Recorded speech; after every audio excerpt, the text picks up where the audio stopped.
नमस्कार दोस्तों। एक बार फिर से आपका स्वागत है कल्प कैरियर इंस्टीट्यूट के ऑनलाइन प्लेटफॉर्म पे। और जैसा कि आपको मालूम है कि हमने रीड स्पेशल साइंस सीरीज जो हमने स्टार्ट की है, उस सीरीज में हम 7th क्लास की एनसीईआरटी कर रहे हैं और अपने उसके लास्ट में पहुंच चुके हैं। और मैं आपका अपना कैलाश शर्मा, इस रास्ते में, इस यात्रा में मैं आपका हमसफर, आपको सफलता तक पहुंचाने में अंतिम पायदान तक मैं आपके साथ रहने वाला हूँ। और आपको जो मालूम भी है कि जो लास्ट लेसन हमने किए हैं, उन लेसन में छोटी छोटी जो जानकारी है, ये जो इम्पोर्टेंट रोल प्ले करेंगी आपके मेंस एग्जाम के अंदर। कहीं किसी लेसन में से एक दो ही जानकारी आई थी, तो वो इतनी अपने लिए उतनी इनफ है। हम लोग वहां से उसी को रिवाइज करेंगे ताकि फास्टली रिवाइज उसके, अपना रिवीजन उसके, और हम अपनी सफलता तक पहुंच सके। तो दोस्तों, अपने लास्ट लेसन स्टार्ट करते हैं, 12th लेसन 7th क्लास का। इस लेसन में मेरे साथ बने रहिएगा, काफी इंपॉर्टेंट जानकारी आपके सामने आने वाली है जो आपने आज तक किसी भी बुक में नहीं देखी होगी, एनसीईआरटी में है। और स्टडी के रूल्स जो है वो अपने सेम रहने वाले हैं। पेन और रजिस्टर लेके बैठिएगा ताकि नोट्स बनाए जा सके, और मेरे साथ बोलिएगा ताकि क्लास के अंदर ही आपको मोस्टली पोर्शन याद हो सके। तो चलिए दोस्तों, वीडियो को स्टार्ट करते हैं, स्टडी को स्टार्ट करते हैं। पृथ्वी, चंद्रमा, सूर्य, अर्थ, मून एंड सन। हमने जो पृथ्वी से परे लेसन पढ़ा था 6th क्लास में, लास्ट लेसन जो था, उसी लेसन की बात है। उस लेसन से हम आगे बढ़े हैं। यहाँ पे एक यहाँ छोटी सी बात है, ये आपको मालूम होनी चाहिए। बात तो क्या है, जैसे कि अगर आप दक्षिणावर्त घूमते हैं, यानी इस तरह का झूला है कोई, आप यहाँ दक्षिणावर्त घूमते हैं, तो आपको जो वस्तुएं दिखाई देगी वो वामावर्त घूमते हुए दिखाई देगी। कैसे दिखाई देगी? वामावर्त घूमते हुए दिखाई देगी। जैसे मैं आपके सामने खड़ा हूं, मेरा ये वाला भाग जो है पश्चिम है, ये वाला भाग जो है पूर्व है। मैं पश्चिम से पूर्व की ओर घूमता हूं तो मेरे को ये इधर जाता हुआ दिखाई देगा, यानी पूर्व से पश्चिम।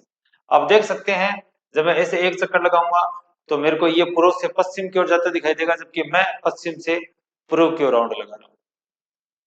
यानी कि हम जिस दिशा में रोटेट करते हैं, अपने को अपना जो इन्वायरमेंट है उसके अपोजिट डायरेक्शन में मूव करता हुआ, रोटेट करता हुआ दिखाई देता है।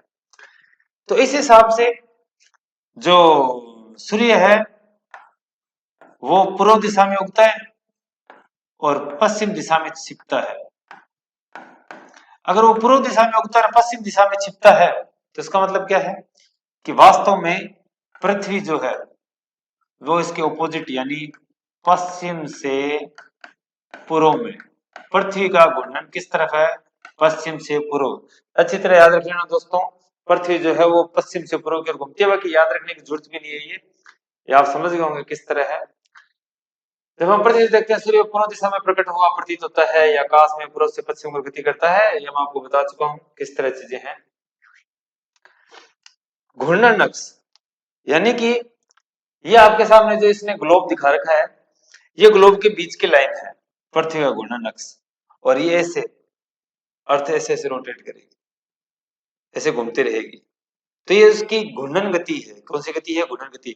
साथ में ऐसे भी गति करती है, यानी घूर्णन गति भी और जो वर्तीय गति है वो भी, यानी परिक्रमण काल है वो भी, दोनों साथ साथ करते हैं। ये घूर्णन अक्ष है। उत्तरी ध्रुव से दक्षिण ध्रुव की ओर एक रेखा, हम जिसे अक्ष मानते हैं, काल्पनिक रेखा है, जिसमें बंद होके ये ऐसे घूमता रहता है। उसी में बंद रहेगा ये, यानी वही रेखा के आर बार घूमेगा, चारों तरफ घूमेगा। पृथ्वी घूमती किस ओर है? सूरज पूर्व से पश्चिम की ओर, तो पृथ्वी पश्चिम से पूर्व की ओर घूमती है। पश्चिम से पूर्व की ओर घूमती है। तो पृथ्वी वामावर्त दिशा में, अर्थात पश्चिम से पूर्व दिशा की ओर घूमती है। याद रखना, वामावर्त,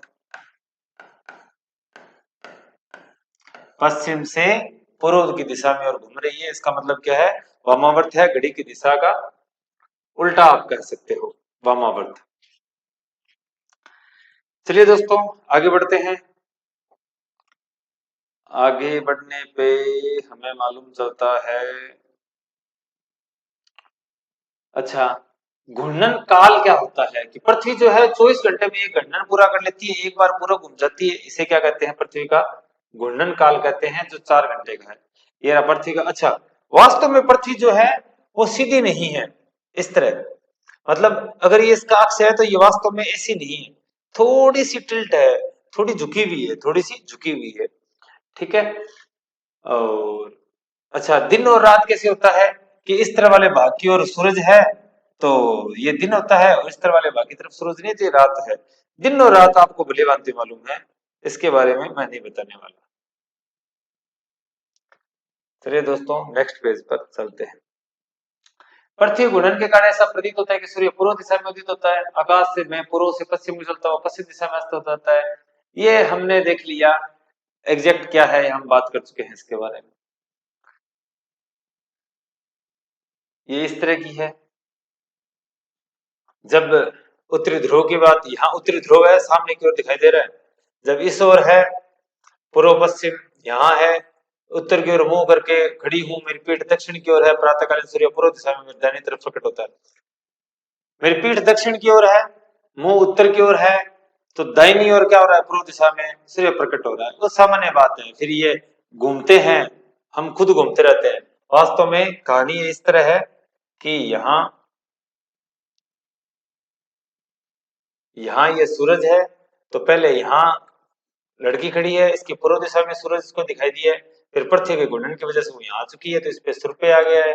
जब ये यहाँ आ चुकी है तो ये क्या दिखाई दे रहा है, पश्चिम दिखाई दे रहा है, जबकि घूम हम रहे हैं पश्चिम से पूर्व की ओर, घूम हम रहे हैं कौन सी दिशा में, वामावर्त दिशा में। कौन सी दिशा में, वामावर्त दिशा में। चलिए आगे बढ़ते हैं। अम्म,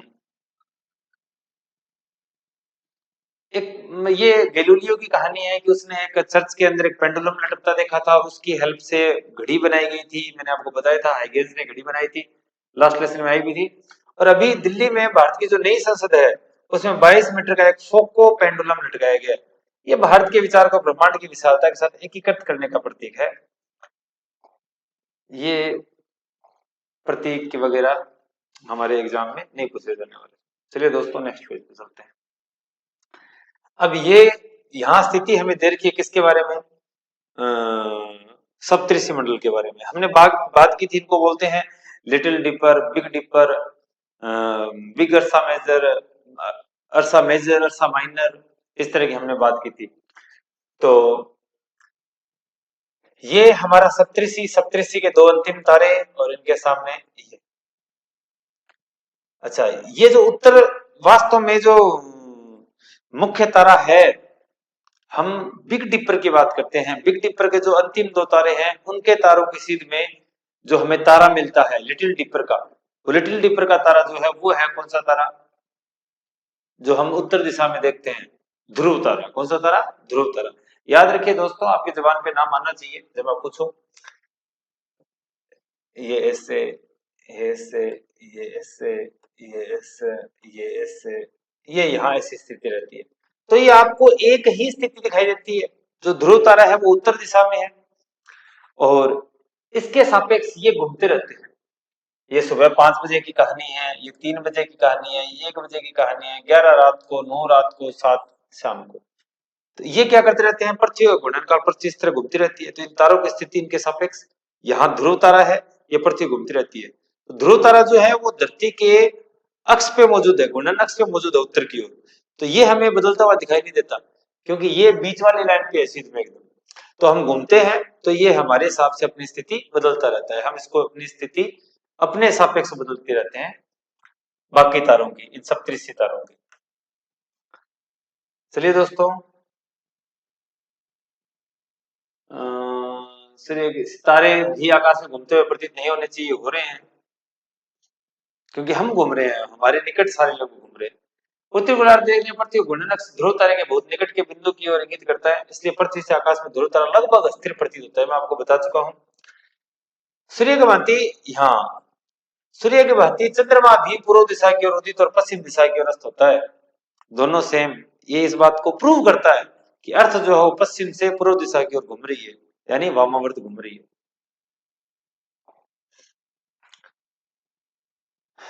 अच्छा, खगोल फोटोग्राफर कैमरे के शटर को यानी कि लंबे टाइम तक पिक लेते हैं। एक इनकी खुद की ये आर्ट है, तरीका है। इससे क्या बनता है, ये इस तरह की आपको रेखाएं दिखाई देती है, घूमती हुई दिखाई देती है। लंबे समय तक खुला रखने से इस तरह का दीर्घोत्भासन छाया चित्र बनता है। लंबे समय तक रखने से ये इस तरह की चित्र बनते हैं उस समय। यह फोटो अपने को तारों की दिखाई देती है। पृथ्वी के आर्यभट्ट ने बताया था 23 घंटे 56 मिनट 4.1 सेकंड, यही है लगभग 23 घंटे 56 मिनट 4 सेकंड। और परिक्रमण घूर्णन काल है ये दोस्तों, और परिक्रमण काल कितना है, 365 घंटे 365 दिन सॉरी और 6 घंटे। परिक्रमण काल कितना है पृथ्वी का, परिक्रमण काल है 365 दिन और 6 घंटे।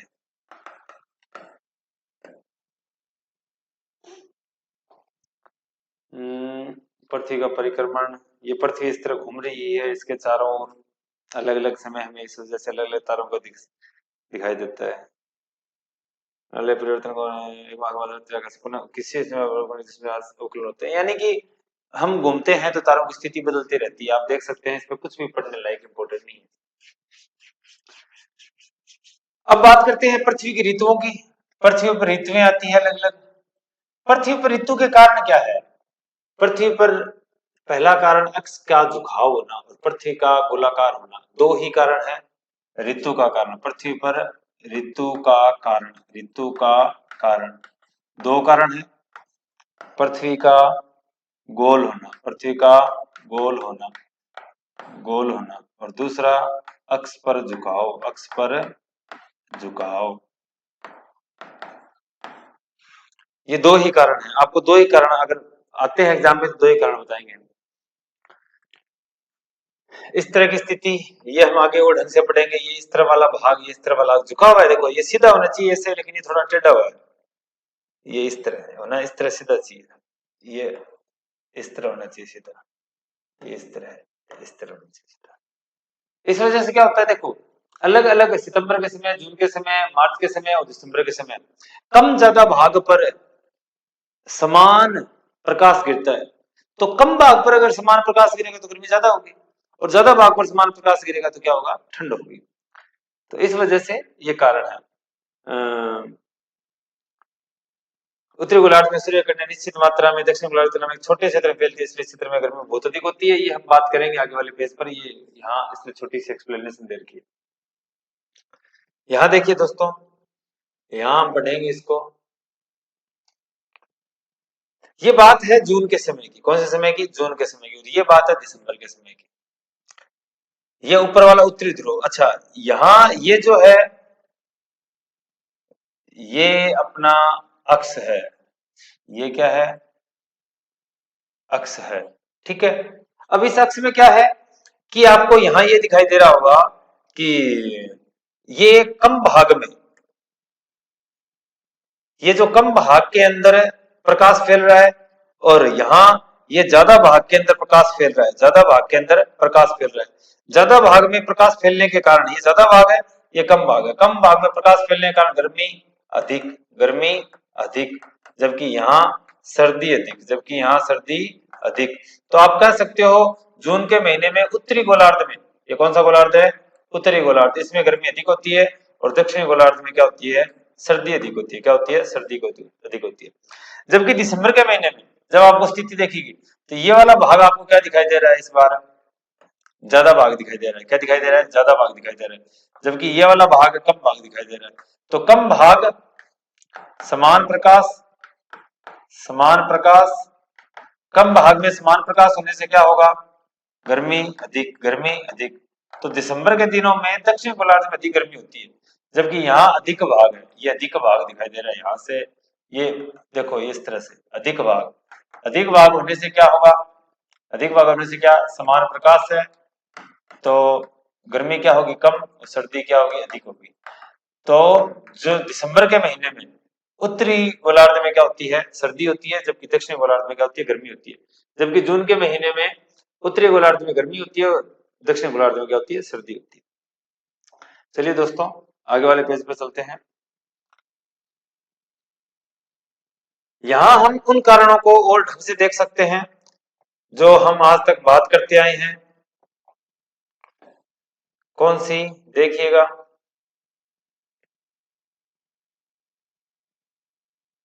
हमने सुना है कि ध्रुवों पर 6 महीने के दिन और 6 महीनों की रात होती है। वो किस तरह व्यवस्था होती है? देखिए, ये आपको इस तरह आपको दिखाई दे रहा होगा अक्स।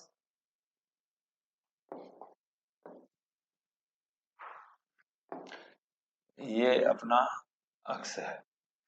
अब देखिए, सूर्य की किरणें गिर रही है इस भाग में, सूर्य की किरणें इस भाग में गिर रही है, तो ये ध्रुव है, इस पे प्रॉपर पूरे टाइम ये इधर ही रहेगा, पूरे टाइम ऐसे घूमेगा, तो यहां हमेशा क्या रहेगी?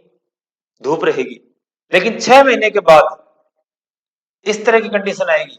जब इस तरह की कंडीशन आएगी तो अब ये इस तरह वाला भाग है हमेशा इसी तरफ रहेगा, इसी तरफ ऐसे घूमेगा, ऐसे घूमने की वजह से, थोड़ा झुकाव की वजह से, झुकाव की वजह से ये ऐसे रहेगा। तो यहाँ इस समय अब रात रहेगी, यहाँ दिन के समय भी प्रकाश नहीं आएगा, रात के समय में तो वैसे ही प्रकाश नहीं आने वाला। तो इस वजह से यहाँ तो क्या मिलेगी आपको? रात मिलेगी 6 महीने की, और यहाँ क्या हो गया? 6 महीने का दिन हो गया अब इस तरफ। जबकि यहाँ देखो आप, तो यहाँ अब क्या है? यहाँ 6 महीने की रात रहेगी, क्योंकि यहाँ कभी प्रकाश आएगा नहीं, क्योंकि ऐसे ही घूमेगा ये। तो इस तरह वाला हिस्सा जो उस पे हमेशा अंधेरा रहेगा, और इस तरह वाले हिस्से पे प्रकाश रहेगा। तो 6 महीने का दिन, 6 महीने का दिन, 6 महीने की रात, 6 महीने की रात, से 12 घंटे से अधिक समय अंधकार में रहते हैं ये दक्षिणी गोलार्ध। और उत्तरी, जहां जब प्रकाश गिरेगा, प्रकाश आएगा इन्हीं भागों में, तो 12 घंटों से भी अधिक समय तक क्या रहते हैं? प्रकाश में रहते हैं, जैसे कि ये वाला। और 12 घंटे से अधिक समय अंधेरे में, 12 घंटे से अधिक समय अंधेरे में। तो याद रखना ये चीजें कि दिसंबर में और जून में कैसे होती है। जून में उत्तरी गोलार्ध गर्मी, और उत्तरी गोलार्ध दिन, उत्तरी गोलार्ध में दिन है जून के महीने में। जबकि दिसंबर में क्या होता है? अच्छा, जून के उत्तरी गोलार्ध में गर्मी रहती है, दिन रहता है, और जून में ही दक्षिणी गोलार्ध में क्या रहेगा? फिर सर्दी रहेगी, और क्या रहेगी? रात रहेगी। दिसंबर के अंदर क्या होता है? दिसंबर के अंदर दक्षिणी ध्रुव में क्या होती है? गर्मी होती है, और क्या रहती है? दिन रहता है। जबकि उत्तरी गोलार्ध में, किसमें? उत्तरी गोलार्ध में क्या रहेगा? सर्दी रहेगी, और क्या रहेगी? रात रहेगी। चलिए दोस्तों, ये कंप्लीट हो चुका है, ज्यादा इसमें हम नहीं घुसने वाले, कर चुके हम जितना। यहाँ जून माह में शीतकाल और दिसंबर माह में ग्रीष्मकाल होता है, उल्टा है दक्षिण और उत्तरी गोलार्ध में, हम बात कर चुके हैं इसके बारे में। नेक्स्ट पेज पे बढ़ते हैं दोस्तों। ये वीडियो, ये जो लेसन है काफी इंपॉर्टेंट रहने वाला है, अकॉर्डिंग टू न्यू सिलेबस है ये, इसलिए इस पे हम काफी ज्यादा चर्चा कर लेते हैं, ढंग से देख लेते हैं। अच्छा, यहाँ एक सीधी सीधी इंफॉर्मेशन दे रखी है, जनवरी माह में पृथ्वी सूर्य के सबसे निकट होता है। कौन से महीने में? जनवरी माह में। कौन से माह में? जनवरी माह में। याद रखना दोस्तों, जनवरी माह में। उत्तरी गोलार्ध में सबसे लंबा दिन कौन सा? ये जिक्के का आ गया कुछ कुछ, 21 जून है। और सबसे लंबा दिन और सबसे छोटा दिन कौन सा होता है? 22 दिसंबर का। कौन सा दिसंबर का? 22 दिसंबर का। इसे उत्तर अयनांत कहते हैं। अयनांत किसको बोलते हैं? अयनांत बोलते हैं कि सबसे अधिक दूरी हो प्रकाश सूरज की, सबसे अधिक दूरी। उत्तरी गोलार्ध से अधिक, सबसे अधिक दूरी है तो वो भी अयनांत है, उत्तरी अयनांत है। और दक्षिणी गोलार्ध में सबसे, दक्षिणी गोलार्ध से सबसे अधिक दूरी है तो भी अयनांत है, अयनांत वो दक्षिण अयनांत है। तो ये उत्तरी 21 जून को क्या बोलते हैं? इसको उत्तरी अयनांत बोलते हैं। जबकि 22 दिसंबर को क्या बोलते हैं? दक्षिण अयनांत बोलते हैं, क्योंकि 22 दिसंबर के दिन दक्षिणी गोलार्ध में, कहा? दक्षिणी गोलार्ध में क्या होती है? गर्मी होती है। क्या होती है? गर्मी रहती है। याद रखना, दिसंबर के महीने के अंदर क्या होती है? दक्षिणी गोलार्ध में गर्मी होती है इस तरफ, तो वो क्या हो गया? दक्षिण अयनांत। क्या हो गया? दक्षिण अयनांत। अच्छा, उत्तरी गोलार्ध में इस दिन, उत्तरी गोलार्ध में 22 दिसंबर का दिन सबसे छोटा होता है, और 21 जून का दिन लगभग सबसे मोटा होता है। जबकि दक्षिण गोलार्ध में ये चीजें उल्टे रहेगी, यहाँ ये दिन बड़ा होगा और ये दिन वहां क्या होगा? दक्षिण गोलार्ध में छोटा होगा। इस बात को ध्यान रखना। 21 मार्च को और 23 सितंबर को, 21 मार्च और 23 सितंबर, ये जो दिन है, इन दिनों में लगभग सेम दिन रहते हैं, सेम दिन। जितना दिन है उतना ही रात है, जितना दिन हो उतनी रात हो, उसे बोलते हैं विषुव। क्या बोलते हैं? विषुव शब्द यहाँ क्यों आया है? विषुव शब्द मैं आपको बता दूं, ये दिन रात और समान के लिए आया है। दिन रात का समय समान हो, दिन रात का समय समान हो, उस दिन को क्या बोलते हैं? उसे हम विषुव बोलते हैं। मार्च के महीने में वसंत और सितंबर के महीने के पास क्या बोलते हैं? हेमंत बोलते हैं इसको। 12-12 घंटे के होते हैं। अयनांत और विश्व हम कर चुके हैं। उत्तरी ध्रुव पर विश्व दिवस 21 मार्च को सूर्य पूर्व दिशा में उदित होता है और 22 दिसंबर को सूर्य अस्त हो जाता है। मतलब ध्रुव की बात चल रही है। कहाँ की बात चल रही है? ध्रुव की बात चल रही है। उत्तरी ध्रुव पर 21 मार्च को क्या होता है? सूर्य पूर्व दिशा में उदित होता है, 6 माह तक बना रहता है और 22 दिसंबर को क्या हो जाता है? अस्त हो जाता है और 6 महीने तक क्या होगी? रात होगी। और व्यवहार परिलक्षित होता है उल्टा कैसे? कि दक्षिण ध्रुव पर 22 सितंबर को क्या होगा? सूर्य उदय होगा और 21 मार्च को क्या होगा? सूर्य अस्त होगा। चलिए दोस्तों, याद रखना ये।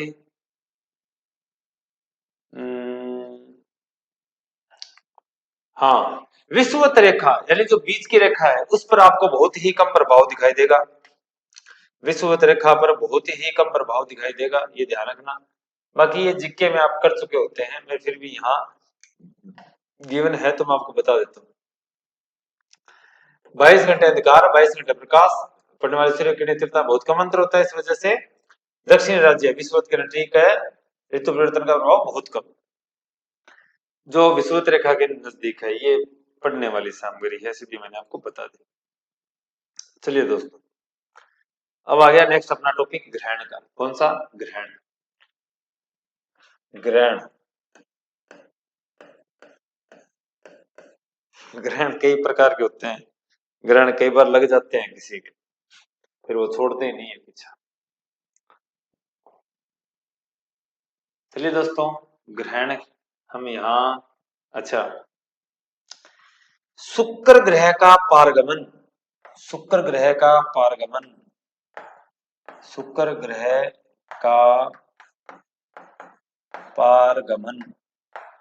सूरज बहुत बड़ा है, शुक्र और बुध इसके आगे से निकलते हैं तो हमें दिखाई नहीं देते, केवल काले बिंदु की तरह दिखाई देते हैं। इसे ही शुक्र का पारगमन कहते हैं। इसे क्या कहते हैं? शुक्र का पारगमन कहते हैं। यहां दे रखी है जानकारी। ग्रहण सबसे पहला है सूर्य ग्रहण। कौन सा ग्रहण? सूर्य ग्रहण। सूर्य ग्रहण में आपको बता दूं क्या होता है। सूर्य ग्रहण में क्या होता है कि जो चंद्रमा है, जैसे ये पृथ्वी है, जैसे ये पृथ्वी है यहाँ, और ये क्या है? सूरज है, बीच में क्या आ जाना? चंद्रमा का आ जाना। किसका आ जाना? चंद्रमा का आ जाना। अच्छा, हालांकि चंद्रमा इतना बड़ा नहीं है, लेकिन हमने बात की थी जो छाया बनती है वो किस पे बनती है? उसके वस्तु के आकार के ऊपर, अमाप के ऊपर। जो प्रकाश का स्रोत है उसके कितना नजदीक है और पर्दे की क्या स्थिति है। तो पृथ्वी के चंद्रमा ज्यादा नजदीक है बजाय सूरज के। सूरज से वो बहुत दूर है, तो हमारे ज्यादा पास में है। इस वजह से, हमारे ज्यादा पास में होने की वजह से सूरज को कई बार वो पूरा ढक लेता है। इसे पूर्ण चंद्र ग्रहण कहते हैं। इसे क्या कहते हैं? पूर्ण चंद्र ग्रहण कहते हैं। जब पूरा का पूरा ये जो अंबरा जो है ये यहाँ गिरती है, जब आकाश पृथ्वी पे गिरती है, दिखाई देती है। और ये साइड वाला हिस्सा क्या होता है? ये साइड वाला हिस्सा मैं थोड़ा सा बड़ा कर देता हूं इसको।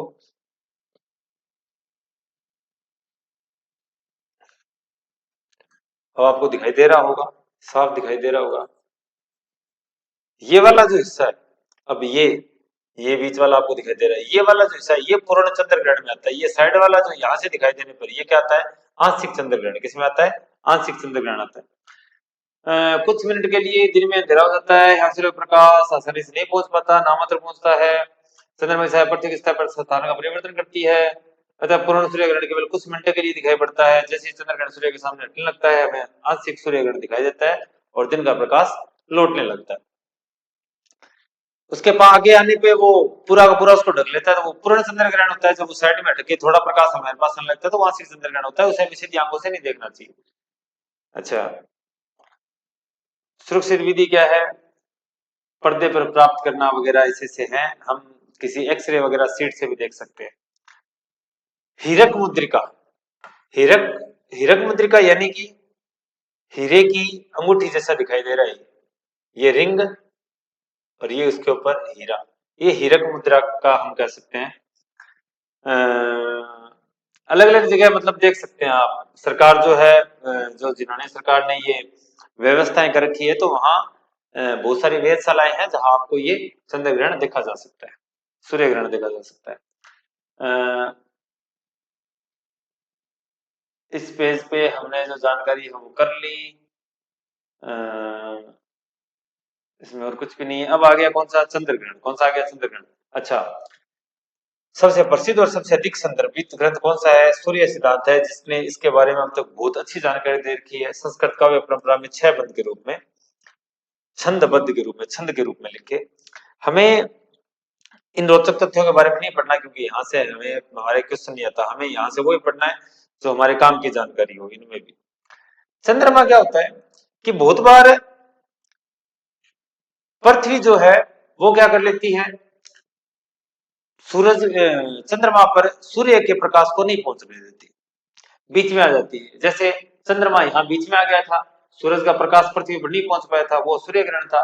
अब जो है यहाँ चंद्रमा है और चंद्रमा के ऊपर क्या आ चुकी है, आगे पृथ्वी आ चुकी है।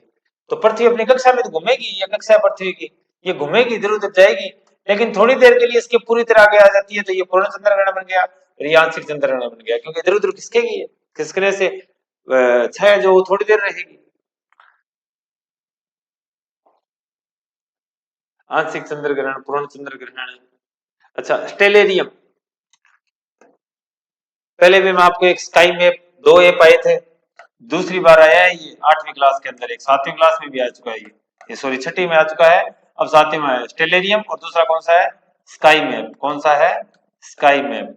इन दोनों को आप, इन दोनों की हेल्प से, ऐप की हेल्प से रात्रि आकाश के बारे में काफी जानकारियां ले सकते हैं। कोडाईकनाल सौर वेधशाला भारत की सुंदरपाली पर्वतशाला में स्थित है। ये दक्षिण भारत की है। कौन चलाता है इसको? IIA, Indian institute of astronomy, ये इसको रन करते हैं। नेक्स्ट पेज पे ये हमारे कोई वैज्ञानिक है, एम के वेणुगोपू, इन्होंने तारों वगैरह पर काफी अध्ययन किया है। चलिए दोस्तों, पृथ्वी के घूर्णन के दौरान उत्तरी ध्रुव और दक्षिण ध्रुव पर सूर्य का प्रकाश कितने कितने घंटे तक रहता है? चित्र 12.17 में। तो 12.17 हम पीछे जाके चित्र आप वीडियोज में देखेंगे, इसका आंसर करेंगे। हमने पीछे जो डायग्राम दिखाया है 12.17, उसमें आप देखेंगे और बताएंगे कि उत्तरी ध्रुव दक्षिण ध्रुव पर सूर्य का प्रकाश कितने कितने घंटे बना रहता है। जनरली जो है वो मैंने आपको बताया है कि अगर आप उत्तरी ध्रुव की बात करोगे और दक्षिण ध्रुव की बात करोगे, तो यहाँ 6 घंटे के दिन और 6 घंटे की रात होती है, तो आप उसके हिसाब से देख लेना। इस पेज पर हमारे पास कोई भी जानकारी नहीं है, यहाँ केवल उतनी जानकारी आई थी दोस्तों, एक तो विश्व और एनांत और दक्षिणी गोलार्ध के बारे में, उत्तरी गोलार्ध के बारे में, जून के महीने में क्या होता है, दक्षिणी सितंबर 23 सितंबर है, मार्च है, 21 मार्च है, इन दिनों में क्या रहता है, इसी तरह की जानकारी थी, वो हम कर चुके हैं। यहाँ एक बहुत ही कमाल की बात देर की, अगर आपको आप बता सके तो। अच्छा, इसके ऊपर एक छोटा क्वेश्चन हो रहा है। ऑस्ट्रेलिया में भारत क्रिकेट टीम के प्राइम मैच दिसंबर में होते हैं। आप इस यात्रा के लिए उन्हें सर्दी कपड़े ले जाने चाहिए, गर्मी के? हमारे यहाँ सर्दी है तो वहां गर्मी होगी। पृथ्वी के छोटे भाग से देखा जा सकता है। जब चंद्र ग्रहण होता है तो इसे पृथ्वी के बड़े भाग से देखा जा सकता है, किंतु पूर्ण सूर्य ग्रहण केवल पृथ्वी के छोटे भाग से देखा जा सकता है, क्योंकि चंद्रमा पृथ्वी के काफी नजदीक है, जबकि सूर्य जो पृथ्वी के काफी दूर है, इस वजह से। और मैंने आपको बताया है कि कोई किसके आगे आ रहा है, उसकी छाया बन रही है। छाया किन पर डिपेंड करती है? ये छाया डिपेंड करती है, किस पर करती है? ये छाया डिपेंड करती है पर्दे से दूरी, यानी पर्दे से स्थिति या पर्दे की स्थिति, और जो स्रोत है, प्रकाश का स्रोत है, उससे दूरी, आकार, आमाप, ये सब। अच्छा, तो स्रोत से दूरी, चंद्रमा हमारे से कितनी दूर है, सूर्य हमारे से कितनी दूर है, चीजें मैटर करती है। हम कहते हैं कि जो उपग्रह है वो ग्रह के चारों ओर चक्कर लगाते हैं, ग्रह जो है सूर्य के चारों ओर चक्कर लगाते हैं, जबकि वास्तव में ये पूरा सत्य नहीं है दोस्तों। सूर्य भी अपने निकट किसी बिंदु के स्वल्प, यानी थोड़ी मात्रा में, वो भी उसके चारों ओर परिक्रमण करता है। परितः सौल थोड़ी गति करता है। सूर्य भी पूर्णतया गति ही नहीं है, ध्यान रखना। ये एक विशिष्ट बिंदु के परित परिक्रमा करते हैं सारे के सारे ग्रह। एक बिंदु है विशिष्ट, और वो बिंदु ये नहीं है, सूरज नहीं है। हाँ, सूरज के काफी नजदीक है, लेकिन सूरज नहीं है। ये दोस्तों हो चुका है। चलिए दोस्तों, क्लास 7th has been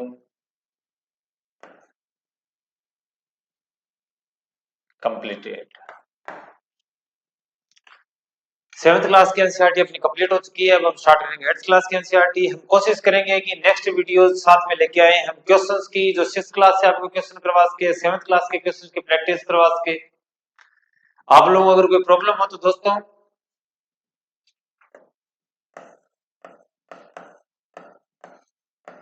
ये हमारा इंस्टीट्यूट का नंबर है, आप व्हाट्सएप कांटेक्ट कर सकते हैं। अगर आपको स्टडी में कोई इश्यूज आ रहे हो, अगर रीट की स्टडी में कोई भी किसी भी तरह के इश्यूज आ रहे हो, आपको अगर गाइडलाइन लेनी हो, गाइडेंस चाहिए, मेंटोरशिप चाहिए, तो हम आपको प्रॉपर अवेलेबल करवा सकते हैं, और वो भी बिल्कुल फ्री। पढ़ने का ढंग हम आपको बताएंगे, मेहनत आपको करनी पड़ेगी, और मिलकर हम सफलता का रास्ता तय करेंगे। तो चलिए दोस्तों, बहुत बहुत धन्यवाद। चैनल को लाइक कीजिएगा, शेयर कीजिएगा, सब्सक्राइब कीजिएगा। जय श्री राम।